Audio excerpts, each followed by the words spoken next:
These videos simply provide a presentation in video format of the book, Predator at the Chessboard by Ward Farnworth. The book is freely available online at http://www.chesstactics.org.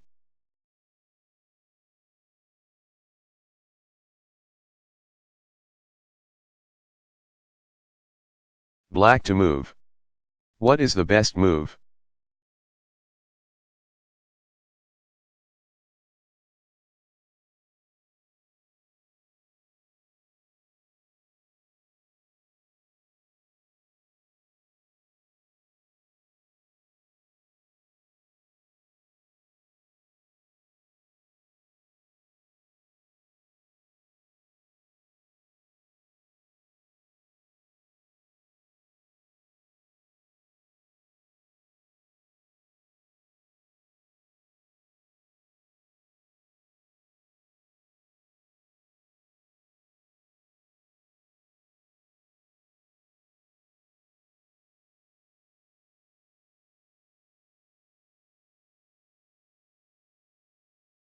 You are playing the black pieces.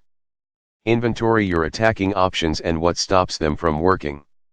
Your queen attacks white's rook. Your bishop attacks white's knight and pins it to white's king. Your knight attacks white's bishop. All of the attacked pieces have protection, but don't stop there, look at the extent of the protection and its stability. The rook on b1 is guarded by white's queen, so turn your attention to the guard. Does the queen also have responsibility for something else that you might therefore be able to take? Yes, for one thing, it is the only guard of the bishop on f3, the pinned knight is no defensive help. So black plays knight takes bishop, check. If white recaptures queen takes knight, he should play king moves to e2, black has queen takes rook, check.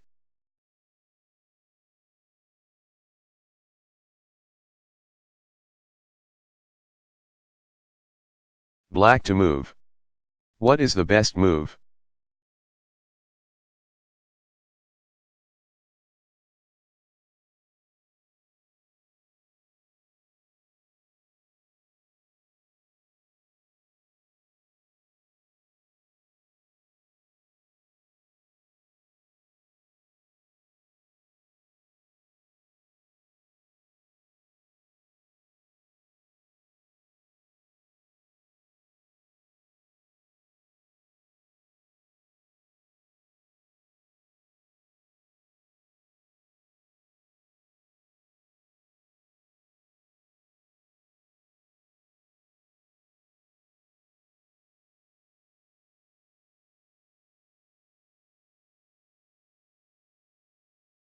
This study resembles the previous one but with black's queen positioned on a 5 instead of a 2.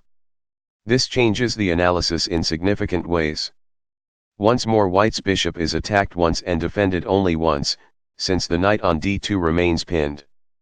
But this time that knight on d2, rather than the rook on b1, becomes the other offensive focus for black. He attacks the knight twice, with his bishop and with the queen behind it. The knight appears to be guarded twice, by its king and queen. But a king is a suspect defender, it cannot recapture on a square that remains under attack. And the queen has responsibilities elsewhere, as we have seen. So the knight only seems to be protected twice, perhaps it would be more accurate to say it is protected 1.5 times, since the queen that defends it is stretched thin. In this case either piece it protects can be taken first. A. Black can play 1. Black bishop takes knight, check. You might suppose that white would reply to queen takes bishop, threatening to take black's loose queen with his own. Black replies to black queen takes queen, and after white's recapture 3. King takes queen, black has 3. Black knight takes bishop, check. Winning a piece. But black has better in reply to 2. Queen takes bishop, the delightful 2. Black knight takes bishop, check. Which, when so played a move earlier, is a knight fork of white's king and queen. The priority of check requires white to move his king and lose his queen to knight takes queen a move later. White's better reply to 1. Black bishop takes knight is just to move his king to e2 where it can protect his bishop and limit his losses to a piece. Or, b, black also can begin with 1. Black knight takes bishop, check. Now if white recaptures with 2. Queen takes knight, black has 2. Black bishop takes knight and again wins a piece.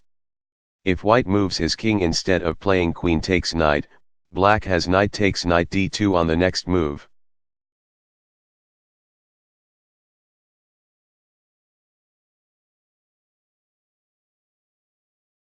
White to move. What is the best move?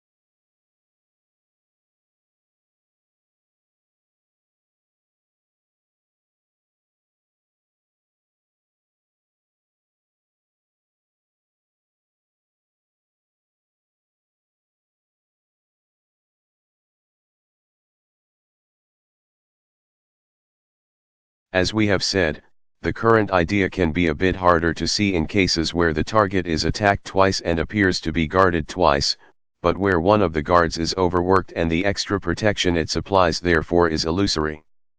In this example white has a possible capture in queen takes bishop. He can't play it because black's queen guards his bishop. So carefully examine what other work the queen is doing, follow its lines and examine everything it protects or seems to protect. The f7 pawn is the eye-catcher because white already attacks it twice, with his queen and bishop, and because it's next to black's king. The pawn appears to be guarded by both black's king and queen, but here as in the last position we remember that the king is a suspect defender of other pieces, and we already know that the queen has responsibilities elsewhere. So white plays 1. Bishop takes at f7, check. Since it gives check the move can't be ignored. Black must play carefully, as white has 3 pieces closing in on his king against only 2 immediate defenders. If black merely moves the king out of check, I.e, to h7 or f8, he will be mated soon. His best bet is queen takes bishop, removing one of the attackers. Now white plays queen takes bishop d6 and has gained a pawn and will pick up the loose pawn on e5 with his queen a move later. White emerges with a material advantage and better position. To keep the exposition manageable we mostly have been focusing on how enemy pieces are defended, not pawns. But as this position shows, of course, pawns make perfectly good targets as well and mustn't be overlooked.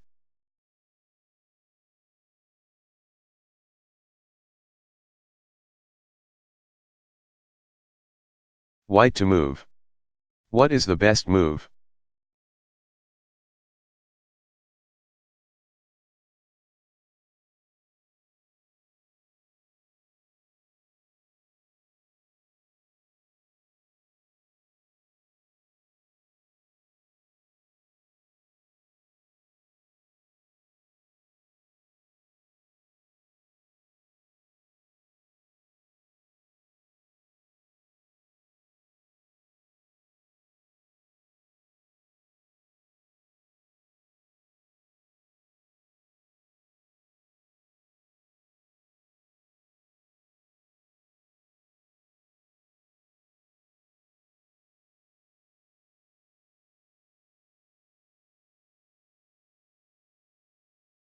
White's bishop on b5 attacks one of black's knights, which is guarded by black's other knight and his queen.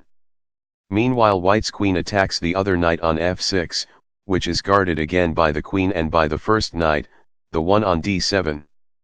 The key observation is that black's queen is guarding both pieces. This suggests that the queen is overworked. Normally we might take advantage by capturing one of the pieces the queen guards, but here that won't quite work because of the extra protection those 2 pieces have. Whichever knight white captures, black recaptures with his other knight and avoids trouble. But we still can exploit the overworked queen. The trick in this case is to throw another attacker at one of the pieces the queen guards. White does it with bishop moves to g5, which also pins the f6 knight to the queen. Notice that even with the pin, each of black's knights is protected as many times as it is attacked, but black nevertheless is in trouble because the queen is doing too much work. If white next were to play bishop takes knight d7, black would have to recapture with queen takes bishop, and now the knight on f6 would be loose. Black's likely reply to bishop moves to g5 by retreating his queen, say to f8. Then white plays bishop takes knight f6, not bishop takes knight d7, which allows black to escape with no loss after he recaptures. Black recaptures knight takes bishop f6, and now white wins a piece with queen takes knight.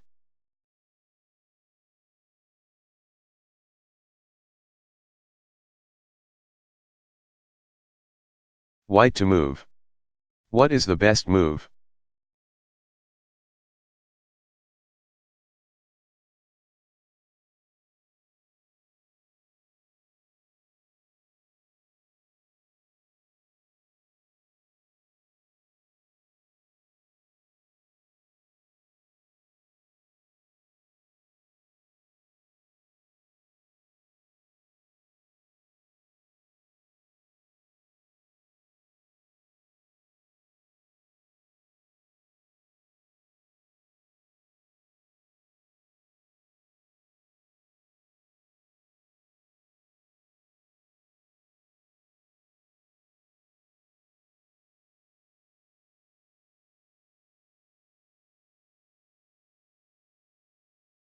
In the position on the left, white has a possible capture in rook takes knight. It's prevented by black's bishop on d6, which protects his knight. So that raises another question: does the bishop protect anything else you might therefore be able to take? Yes, the e5 pawn, which white can capture with his f3 knight. After he does, black is stuck. He can forfeit the pawn straight away, or he can recapture with bishop takes knight, but this allows white to play rook takes knight, still gaining a pawn. The black bishop was overworked, it had too many defensive responsibilities. Whenever you see that an enemy piece guards more than one of its fellows, consider whether a blow like this might be possible. It all looks simple enough, but complications lurk nearby. Suppose that after white's knight takes at e5, black moves his knight from b4 to c2, a Zwischenzug, or in between move, that postpones the recapture and instead attacks white's rook on e1. What would you do as white? It would be natural to move your rook, perhaps to c1, where it attacks the invading knight. Natural but wrong, for you must ask about black's next check and see that he would then have knight takes at e3, check. Of course you just take his knight with your f2 pawn, but the priority of check has done its work. Now black takes your knight that still is sitting on e5, and there no longer is a black knight on b4 for you to capture in reply. What went wrong? When black played knight moves to c2, white should not have moved the rook from e1. Better just to leave it there and push forward again with the knight you used the first time, the one then on e4. With knight moves to d7, white suddenly forks both of black's rooks, so now white can afford to let black play knight takes rook e1 plus. White replies with the recapture pawn from b1 takes knight and then wins back his rook a move later at the other end of the board. Black only has time to save one of them. In the end, white keeps the pawn he set out to capture.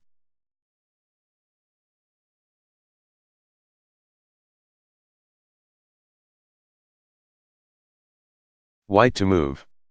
What is the best move?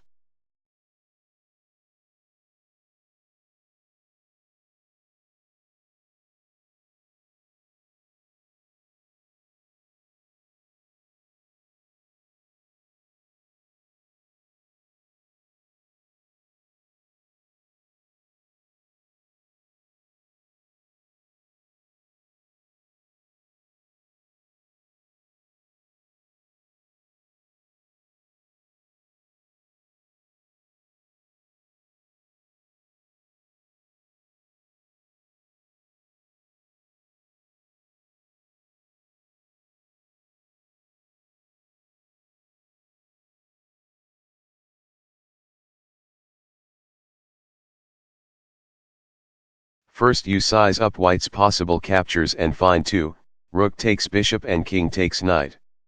Second you ask what prevents them from working and see that the trouble in both cases is the rook on h8, so something has to give. White starts with rook takes bishop, obviously he can't start by capturing with his king, and then if black plays rook takes rook, white has king takes knight. You might as well have reached the same result by a trivially different train of thought, seeing that you almost can play the capture king takes knight, noting that you can't because the knight is prevented by the rook on h8, and then asking whether the rook also protects anything else. This leads you to the bishop on e8 and its capture by your rook. White wins 2 minor pieces for a rook. That much should be easy enough to see. But can you spot the Zwischenzug that again almost foils the whole thing? After white plays rook takes bishop, black can postpone the recapture and play knight moves to f3, check, removing his knight from danger and requiring white to spend a move responding to the threat against his king. This he can do easily enough with bishop takes knight, but if white's bishop weren't on the long diagonal, if it were instead on, say, a6, white's sequence here wouldn't work. He would have to move his king, after which black would play rook takes rook. The sub-theme repeats, don't assume your opponent necessarily will respond to your capture with a recapture.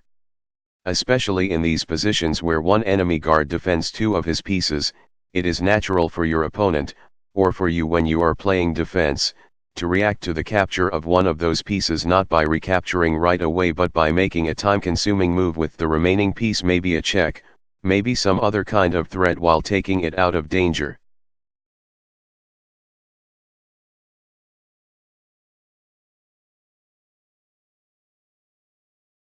White to move. What is the best move?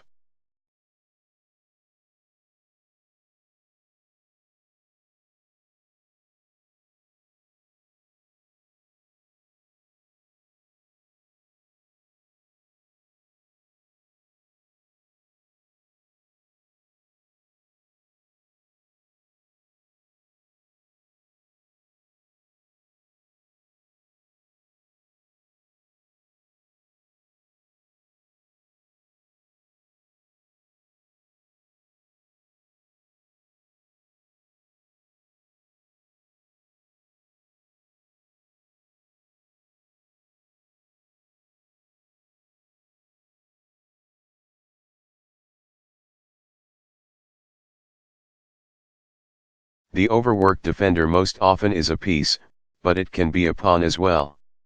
Look at black's pawn on e7 and see how it protects 2 pieces, the bishop and knight to each side of it. Treat this little visual formation as a sign of weakness, it means that one of those pieces has less protection than appears. Here white has attacks against both pieces and neither of them has any other defenders, so his course is clear, take one of the pawn's protectorates, if he recaptures, then take the other. First comes 1. Bishop takes knight, capturing with the less valuable piece. If black replies pawn from e7 takes bishop, white has 2. Rook takes bishop. This time black has no Zwischenzug to offer, nothing interesting he can do with his f6 bishop after the knight on d6 has been taken. But there still is something more to notice, strange as it may seem, the whole thing works only because of white's rook on a1. For notice that after white plays 2. Rook takes bishop, black can play rook moves to b3, pinning white's knight to his bishop or skewering them, each piece is loose and time is too short for white to move them both. White can escape trouble by leaving both pieces where they are and playing rook moves to c1, protecting the knight. But if the a1 rook were off the board or not within reach of c1, this maneuver would spoil white's whole sequence. Remember that the other rook would now have moved to f6. How could you be sure to see this? By keeping tabs on loose pieces all the time. White has 2 of them on the 3rd rank, a vulnerability that has to be kept in mind constantly, especially with a black rook so close by.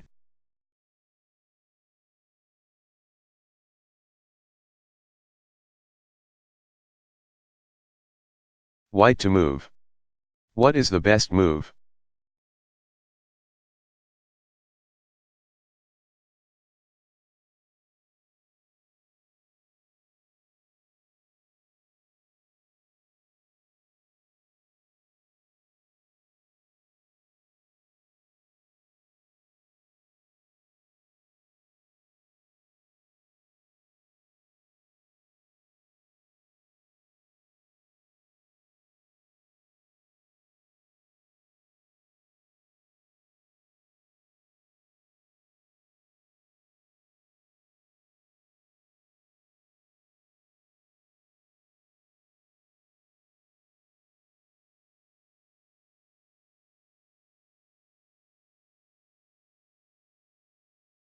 Take stock of white's threats. A. His queen attacks black's knight on c6, which is guarded by a pawn and by the knight on d7. B. His queen also attacks black's bishop on a5, which is protected by the knight on c6. C. His bishop on a3 attacks the knight on e7, which is guarded by the knight on c6. The first thing is to see all those threats, the second is to ask how they relate to each other. The key point: white attacks two pieces guarded only by the knight on c6. He therefore plays 1. Bishop takes knight e7, obviously preferring to start by offering up his bishop rather than his queen. If black recaptures knight takes bishop, white has queen takes bishop, winning a piece in any event. Black can get a little something back by replying to 1. Bishop takes knight e7 with b-pawn from a5 takes at c3, threatening white's rooks. After white recaptures with the knight from b1, black can make his own recapture knight takes bishop e7 without exposing any of his other pieces to fresh capture. In effect, he picked up a pawn to help mitigate his loss of a piece. Again, a shorthand route to the same result is to see that white's queen attacks black's bishop at a5, but is prevented from taking it by the knight on c6, to ask what else that knight protects, and then be led to the knight on e7, and thus to play bishop takes knight, putting black to the choice of forfeiting his knight or recapturing and then losing his bishop.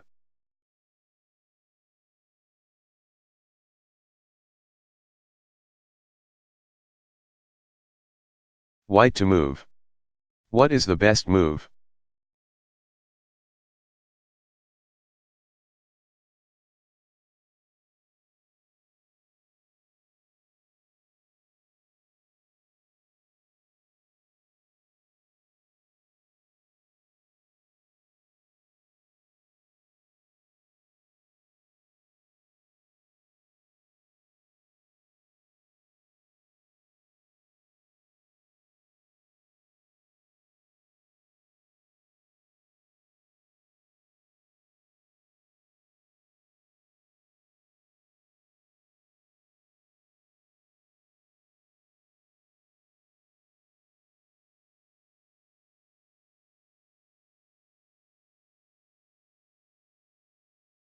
Now consider our theme from a defensive standpoint.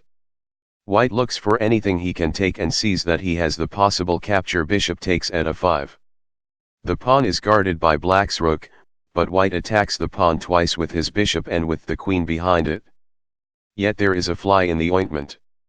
White is imagining that black will hesitate to play rook takes bishop because then white has queen takes rook. But when you have that train of thought, in other words, when you imagine that you need not worry, because piece A will protect piece B, pause to ask whether piece A already is protecting anything else. In this case the queen presently is the sole defender of white's knight at d4. Black therefore can reply to bishop takes at a5 with bishop takes knight. If white recaptures on d4 with his queen, he loses his bishop at a5. Thus white foresees that an apparently safe capture would leave him with an overworked piece, and so isn't safe after all. You might have supposed that play would go 1. Bishop takes at a5, rook takes bishop, 2. Queen takes rook, bishop takes knight, and concluded that white ends up with a pawn and rook for 2 minor pieces. As we see, though, black can do better by playing bishop takes knight a move earlier than that. Remember this idea: captures may be forcing moves, but they don't necessarily call for a recapture on the spot. A fresh capture or threat elsewhere also is a possibility. Your opponent has choices of his own to make about move order. In this case white's initial capture 1. Bishop takes at a5 suddenly leaves his queen overworked. Black exploits it best by starting with the less valuable of his attackers, his bishop on f6 rather than his rook on a7, and inviting white to capture it. A larger lesson of the study: be cautious about overextending your pieces. If you're thinking about sending a piece into enemy territory, the temptation to snatch a pawn there is common. Consider carefully how you will protect it. If your plan is to guard it with another piece, ask how secure the protection will be. One danger is that your guard can be taken in an exchange, leaving the advanced piece loose. Another danger, seen here, is that your guard suddenly will become unable to do defensive work elsewhere, in effect leaving some other piece or pawn loose. One way to stay alert to these dangers is to be aware of any threats your opponent already has against any of your pieces.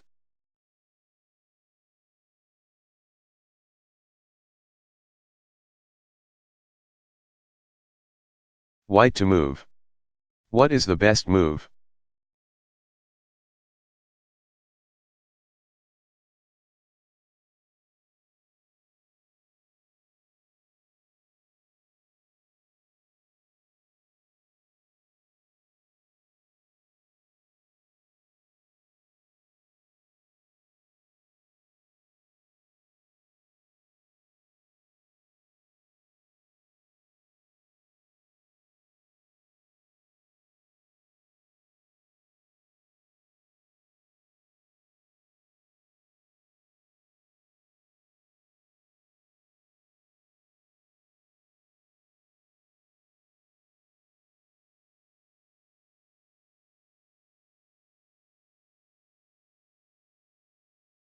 Back to offense.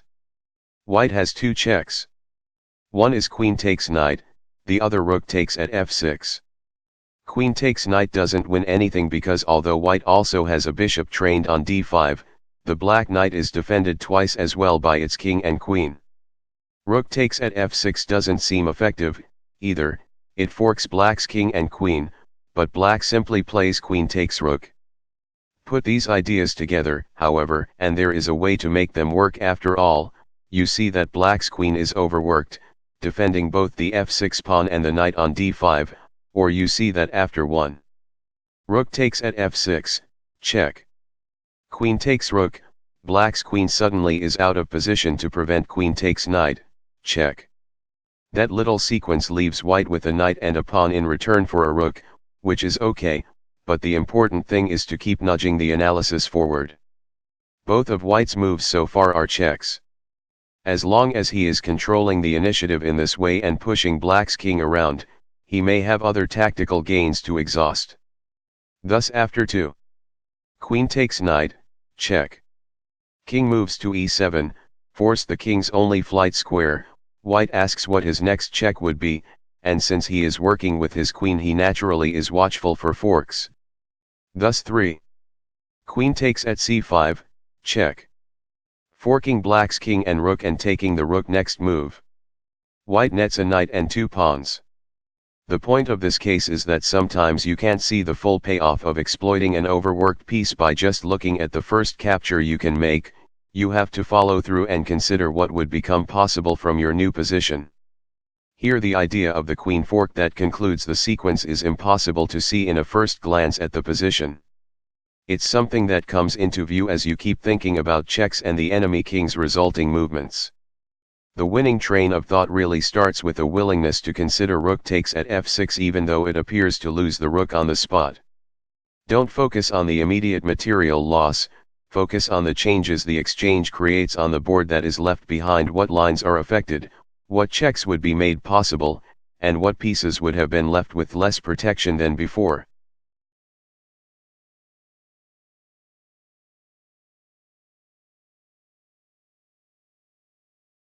White to move.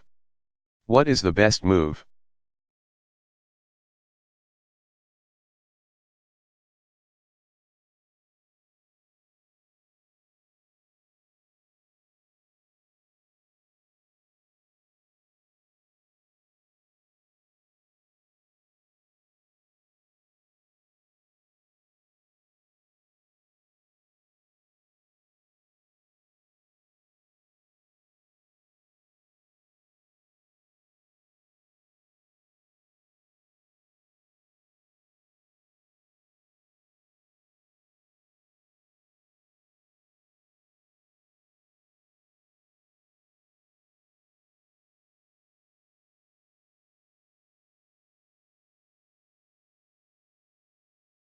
White's queen is aimed at a diamond-shaped cluster of black material.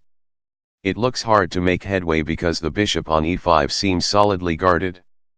But notice a great weakness in the bishop's position, it is flanked on both diagonals, by a black pawn and queen.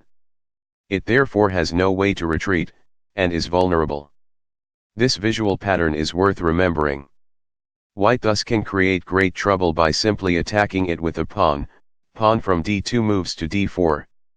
No piece, no matter how well protected, can sit still when threatened by a pawn.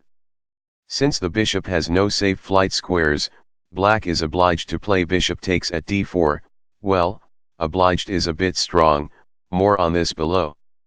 In itself this gains white nothing, but look at the changes that have been forced on the board.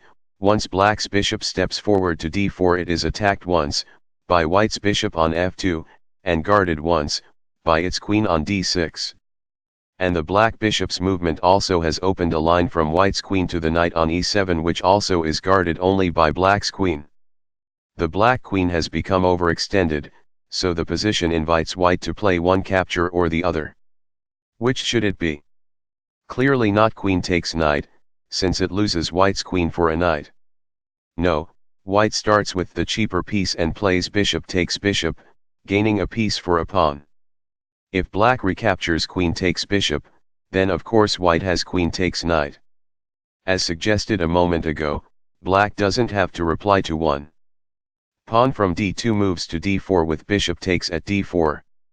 He can forfeit the bishop and try to improve his situation in other ways, as by playing his knight to g6 so that after 2.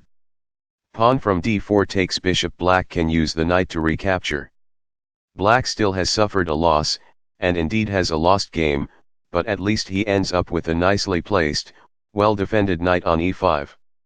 The point, overworked pieces sometimes can come into view unexpectedly, after some initial threat or capture and your opponents reply to it. Practice asking not only how his pieces are defended, but how they will be defended after the changes you can force.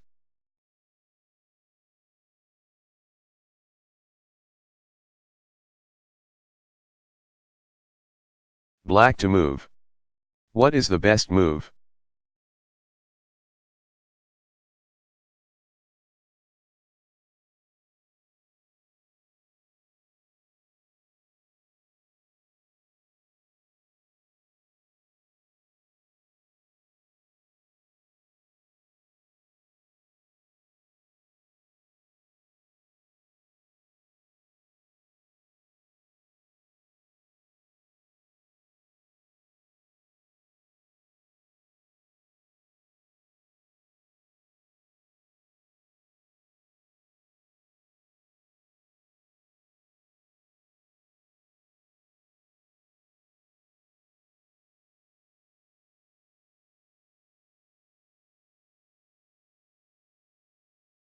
One piece guards a mating square and something else.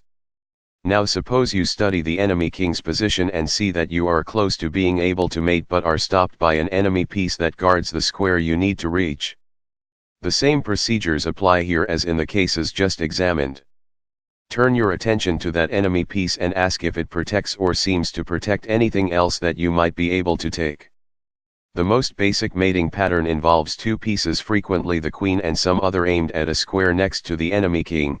The queen lands there with protection and the king has no escape. In the diagram here black has a classic formation for such a mate on the g-file, where he threatens queen takes at g2, checkmate. All that prevents this is white's bishop on f3. So focus on the bishop, since it is committed to the protection of g2, it is incapable of performing defensive work elsewhere. Ask what else it appears to protect, just as you would if it were pinned, and you are led to the knight on e2. The knight effectively is loose. Black can take it with his e8 rook, gaining a piece.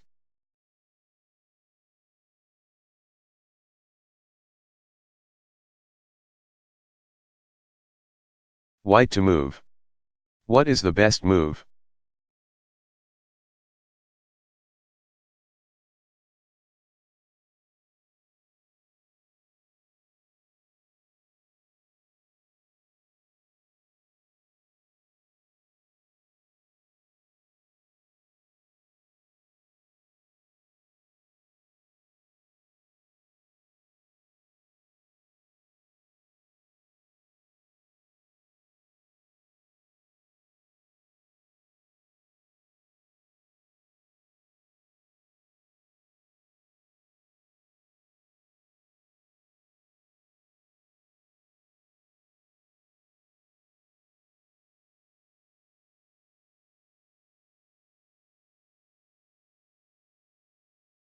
Look at how white's pieces relate to black's king. See that he has two pieces trained on g7, a square adjacent to the king. White's queen is about ready to mate there with support from his dark squared bishop. All that prevents this is the protection g7 takes from black's queen on e7. This means the black queen is inflexible, and the protection it appears to provide to any other pieces may be illusory. Look for something else it seems to protect and find the bishop on d6. White can play rook takes bishop for free.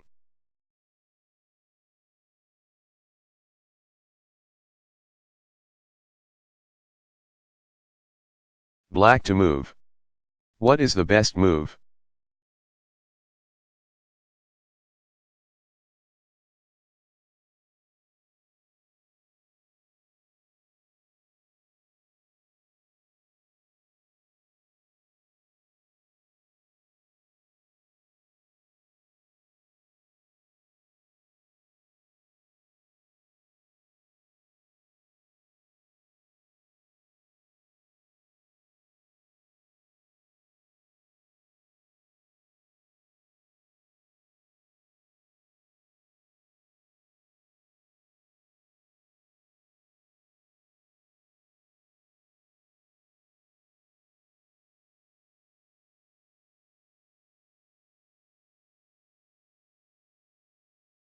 Black doesn't have two pieces aimed next to white's king, but when you study the king's position you see that it has another problem, it's trapped on the back rank and has no defenders there.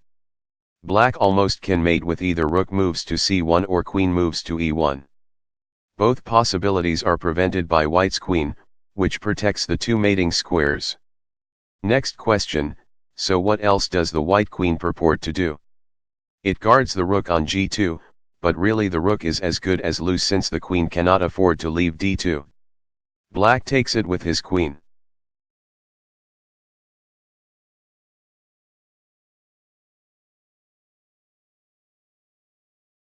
White to move. What is the best move?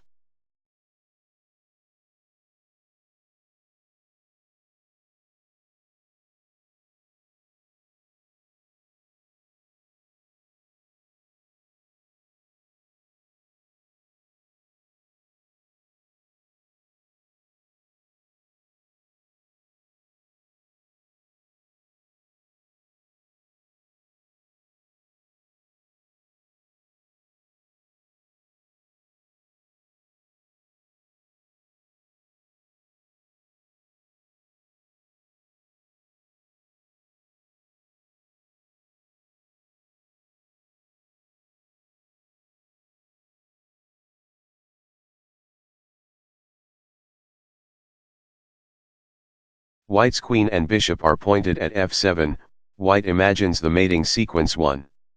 Queen takes at f7, check. King moves to h8, 2. Queen moves to g8, checkmate. And sees that it is prevented only by the black queen on d7. Next he sees that the queen also protects the rook on c6. Time to play rook takes rook. Actually no, for black's reply queen takes rook will open the 7th rank and permit the rook at a7 to assume the defense of f7. The mating square f7 was protected twice. You want to be sure to notice attackers or defenders stacked one behind the other. Yet it's true that the queen is stretched too thin, and as we have seen elsewhere it is important in such cases to consider both move orders. Imagine first taking one of the points the queen is trying to defend, then imagine first taking the other. Since 1. Rook takes rook doesn't work, white thus considers 1. Queen takes at f7, check. This seems odd because it obviously doesn't work as a mate threat. But it does work to distract black's queen, which is required to make the recapture. Now white has bishop takes queen, check. And after his bishop is retaken, the priority of check requires it, white finally has rook takes rook, winning the exchange and a pawn.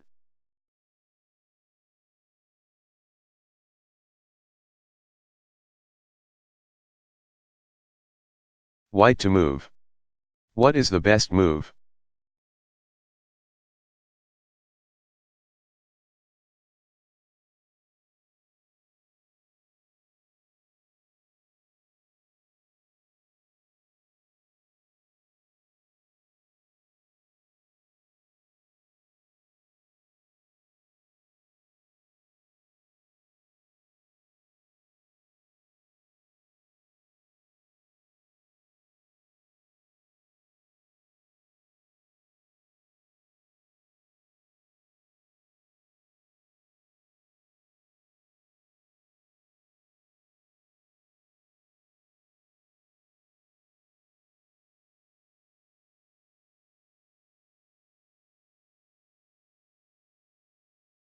Here you want to see two things, that white is stopped from playing queen takes queen only by black's bishop, and that white is stopped from mating on the back rank with his queen or rook only by black's bishop, which can interpose at f8. Ordinarily you might therefore like to play queen takes queen, but not here, for once black replies bishop takes queen, his king has a flight square and rook moves to d8, check. Just results in king moves to g7. So again try turning it around and playing the mate threat first, expecting it to fail but to leave the queen loose. Thus white starts with rook moves to d8, check. After black plays bishop moves to f8, his only legal move, white has queen takes queen. This position arose when black played queen takes at b2. The move seemed safe because the queen was guarded by its bishop from g7. A valuable lesson recurs: if you send a piece on an adventure and rely on a fellow piece to protect it on its new square, pause to ask what else that other piece already is protecting any other pieces, and also any squares on which the enemy would be able to mate.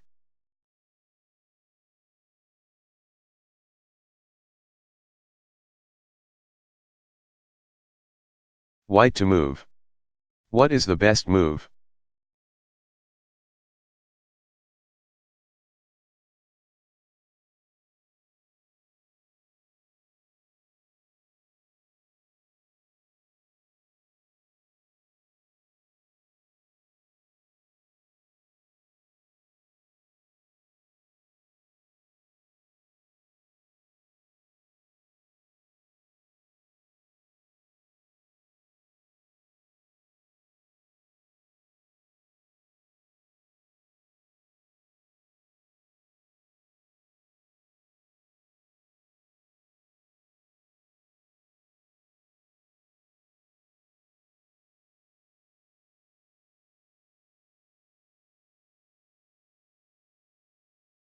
This position has two foci. The e5 pawn is heavily contested, being attacked twice and guarded 3 times. White also has the makings of a threat against black's king, his rook is nearby, and his bishop can take the pawn on c6 with check. This doesn't get anywhere because black replies queen takes bishop, but then you remember that black's queen also is one of the pieces guarding the e5 pawn, and so you wonder whether the queen is overworked. Start playing with one of the two offensive ideas and see if it loosens up the other one. A natural way to begin is by liquidating the pressure on the e5 pawn. 1 bishop takes at e5, rook takes bishop, 2 queen takes rook, queen takes queen. This loses white's queen, but again you're just experimenting. It also moves black's queen out of position to guard c6. So now comes the follow-up in that direction. 3 bishop takes at c6, check. King moves to b8, forced, 4. Rook moves to b7, check. The next check you can give, king moves to a8, forced, 5. Rook takes at b6, checkmate. The coup de grace discovered checkmate. Thus the idea is clear: the e5 pawn is more vulnerable than it looks, because if black defends it he ends up mated. His queen is overworked. But you can't assume black will play into your hands so cooperatively. You need to consider what else he might try if you start with 1 bishop takes at e5. His queen would be threatened by the move, so he has to do something to save it, either by capturing the bishop or by moving the queen. We have seen that capturing the bishop doesn't work out for him, so if black is astute he will avoid 1 rook takes bishop and instead just move his queen over to g6. This is good for white. It wins an important center pawn, takes the b8 square away from black's king, and also threatens black's bishop on g7. Now white can play queen moves to f3 to beef up his mate threat, unpin the e5 bishop, and add pressure against f7. It's all fine. The point of thinking all this through is to make sure black is not left with any bad threats, and he isn't. After 1 queen moves to g6 he could play 2 queen moves to b1, check. But then white interposes with bishop moves to f1 or rook moves to d1, where the rook has protection because white's queen would have moved to f3, and soon has queen takes at f7 and the probable win of roughly a piece. E.g, 1. Bishop takes at e5, queen moves to g6, 2. Queen moves to f3, queen moves to b1, check. 3. Bishop moves to f1, bishop moves to e4, 4. Queen takes at f7, bishop moves to g6, protecting his rook, 5. Queen takes bishop g7, and now white has evened things up, with an advantage in pawns, after starting the position behind by a piece. Another way it could go: 1. Queen moves to e6, 2. Rook moves to c7, knight moves to e7, 3. Bishop takes at g7. The result: bishop takes at e5 works for white.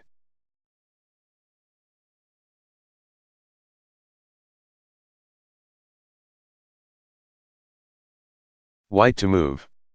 What is the best move?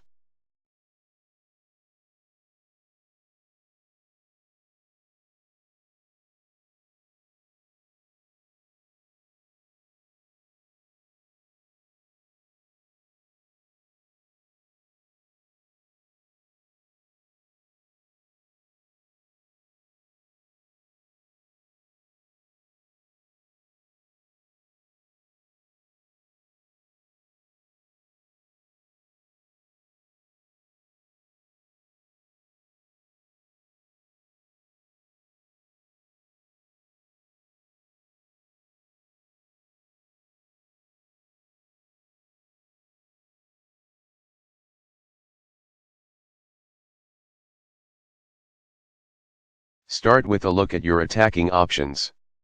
You have one principal capture to consider: queen takes knight, and 3 pieces all trained on black's back rank but not quite coordinated. They attack different squares. What should strike you is that black's queen is serving more than one defensive purpose. It protects the knight on e5, it also protects d8 from occupation by white's rook. So think a little more about what the rook could do if black's queen weren't there, because white had played 1. Queen takes knight, queen takes queen. You see that too? Rook moves to d8, check. Then is safe, and it gives check. Black has no good interposition, there is just queen moves to e8, which loses his queen, so he would have to move his king to e7. Ask about the next check you might give. One would be rook moves to e8, check. Which achieves the coordination of white's rook and bishop that was impossible on white's first move. As you consider black's choices in reply, don't think about the queen you now have on f5, the premise of this train of thought is that it would have been replaced by black's queen. But do notice the knight on e4, which would continue to seal off d6 and f6 as flight squares. Indeed, 3. Rook moves to e8, check. Leaves black's king with no moves and thus is mate. So at least at first it looks like white can take the knight on e5. With the idea now clear, go back and make sure it works. In other words, ask whether the black responses you are counting on really are forced, and if not, what his alternatives are. White's initial 1. Queen takes knight not only captures a piece but also threatens mate. Queen moves to e8, checkmate, so black can't ignore it, but he doesn't have to reply queen takes queen. He can play queen moves to c8, taking his queen out of danger and defending the mating square e8. But that's okay, white has won a piece.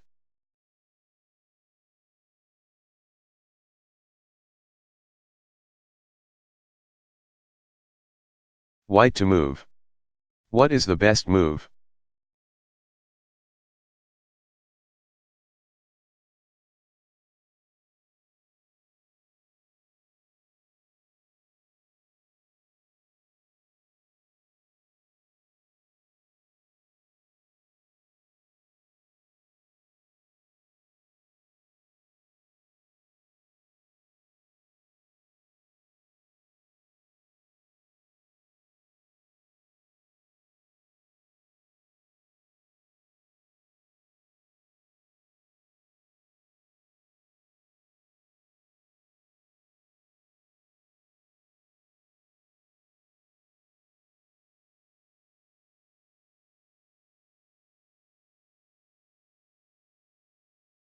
When a piece guards 2 mating squares. Now we extend the progress of our current logic a bit farther. Sometimes a piece can become overworked by defending no pieces but two mating squares. Examine the black king's position here and you see that white's pawn on h6 seals off g7 as a flight square. Black's king is stuck on the back rank. White can put a piece there with rook takes rook, which would be mate were it not for the protection supplied to e8 by black's queen and knight. Look for ways to disrupt the work of those pieces and you find queen takes knight, check. The move threatens queen moves to g7, checkmate. Which is what will happen if black replies by moving his king to g8. Nor does black have any interpositions to offer. The best he can do is capture white's queen with his own, yet then e8 has been left loose, so white plays rook takes rook, check. And mates anyway a move later. Black only has a useless interposition with his bishop. In a sense black's queen was overworked in a familiar way, it guarded two black pieces, his rook and knight. But the real significance of its defensive role involved not those pieces but the squares on which they sat. The position works the same way with the black pieces gone from e8 and f6. Now one way to blunder in this position is to start with rook takes rook, check. Inviting queen takes rook, you imagine then playing queen takes knight, check. Not because it's a queen fork that picks up black's bishop, but because it allows you to mate with queen moves to g7 next move. But this fails because the initial move rook takes rook, check, is instead met by black with knight takes rook, where the knight still guards f6 from its new square, e8. The morals are several. First, the idea of capturing first with your less valuable piece obviously is less important when you're going for mate. Second, move order matters but you knew that. Last, you want to carefully look at all the ways your opponent can recapture, not just the first that comes to mind.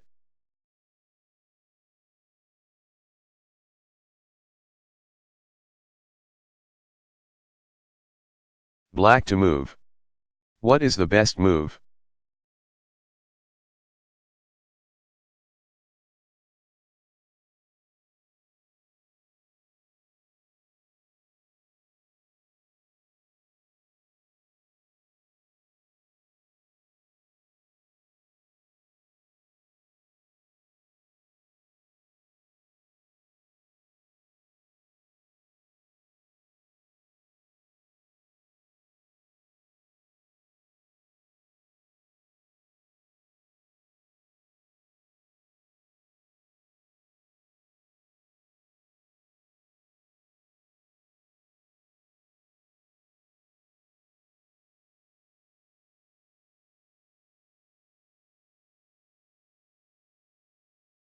You might begin by observing the battery of queen and bishop black has aimed at f1, next to white's king.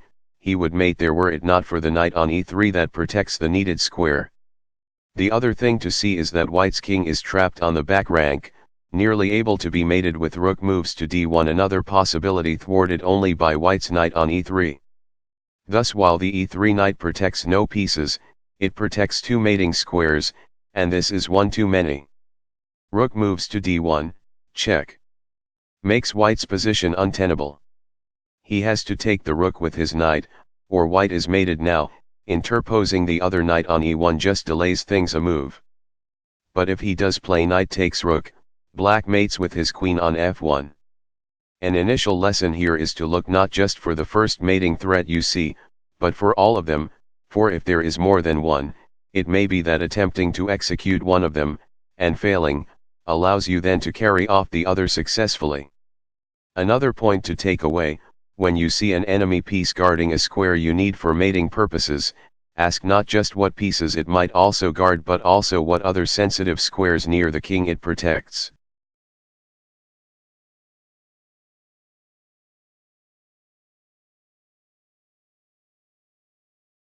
Black to move. What is the best move?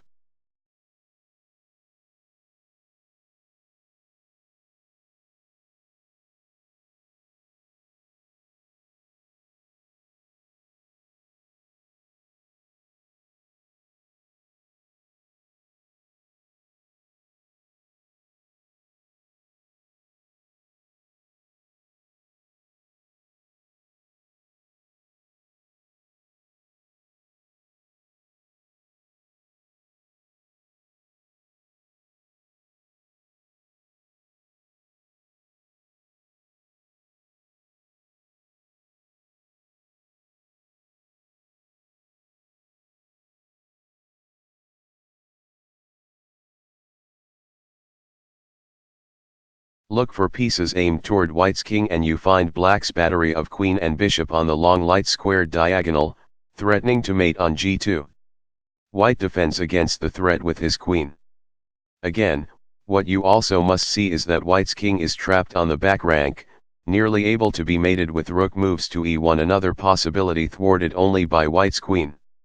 Rook moves to e1, check. Thus makes white's position untenable, just as a similar rook move did in the last position. If white takes the rook with his queen, black mates on g2, if he takes the rook with his knight, black mates on h1.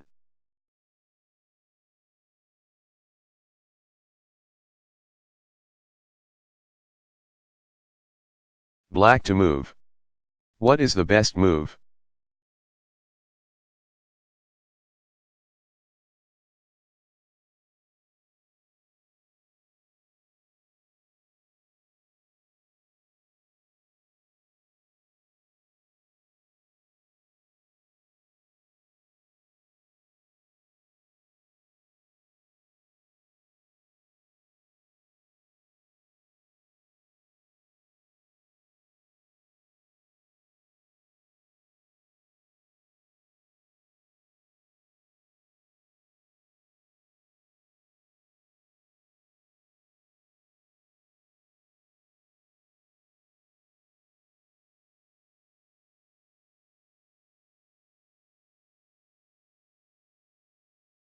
Black has a queen and two other pieces, his knight and bishop, all trained on e2, next to white's king.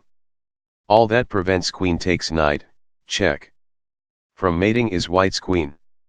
Notice as well that white's king has no flight squares. As we know, such immobility means that any direct thrust at the king may threaten mate. Black can administer such a check with knight moves to c2. Since white can't move his king, his only legal reply is queen takes knight, but now black mates on e2. In effect, white's queen again was caught trying to guard two mating squares. When you see the first one, look for another vulnerable square the queen guards from which you might be able to give check, distracting it.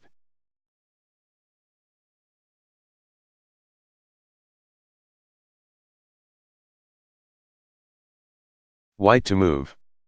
What is the best move?